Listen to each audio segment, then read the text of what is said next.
রোজা রেখে নামাজ না পড়লে তার রোজা কবুল হবে কিনা। দেখবেন অনেক মানুষ বলে আমি প্রতিদিন 12 ঘন্টা কাজ করি, নামাজ পড়ার সুযোগ পাই না, আমার রোজাটাকে আল্লাহ কবুল করবে কিনা। ইভেন কিছু মুরব্বীরা বলে রোজা রেখে নামাজ না পড়লে তার রোজাই কবুল হবে না। এই যে রোজা এবং নামাজ নিয়ে রিলেভেন্ট কিছু কোশ্চেন আমাদের সামনে চলে আসে। মনে রাখবেন রোজা আর নামাজটার মধ্যে সম্পর্ক কি জানেন? একটা মানুষ মনে করেন একটা ঘর তৈরি করলো, বিল্ডিং ঘর, কিন্তু ওই ঘরে সে দরজার ব্যবস্থা করলো না, তাহলে তার ঘরের মালামাল যেরকম অনিরাপদ থাকবে, ঠিক রোজা রেখে নামাজ না পড়লে তার রোজাটা অনিরাপদ হয়ে যায়।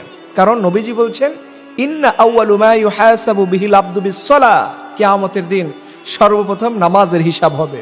আমি আমার ভাইদের বলবো রোজা রেখে নামাজটা মিস দিও না। রোজার জন্য তুমি 12 ঘন্টা 14 ঘন্টা না খেয়ে থাকতে পারো, আর মাত্র 1 ঘন্টা সময় লাগে 5 ওয়াক্ত নামাজ পড়তে, এতটুকু সময় তোমার কাছে নাই। অনেক মানুষ দেখবেন তারাবির নামাজ পড়তে চায় না। ইয়াং ছেলেপেলেগুলো এই যে কিছুদিন তারাবি যাচ্ছে, তো এখন ইয়াং ছেলেপেলেরা মসজিদে নাই, ওরা বের হয়ে যায়, বাহিরে গিয়ে গেম খেলে, কিন্তু নামাজ পড়ে না।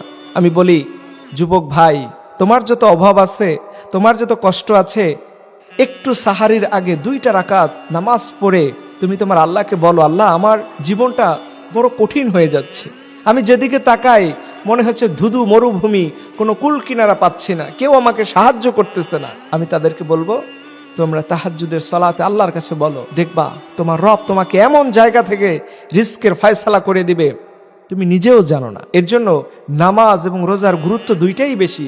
দুইটার কোনো একটা জিনিসকে মিস করলে আপনি কখনো আল্লাহর জান্নাতে যেতে পারবেন না। আল্লাহ বলছেন ইয়া আইয়ুহাল্লাযিনা আমানুস্তাঈনু বিসসবরি ওয়াসসালাহ, তোমরা নামাজের মধ্যে ধৈর্য ধারণ করো, ধৈর্য শিখো, নামাজ তোমাকে জান্নাতি বানাবে, এবং যারা রোজা এবং নামাজ সুন্দরভাবে আমল করবে তারাই হবে জান্নাতি।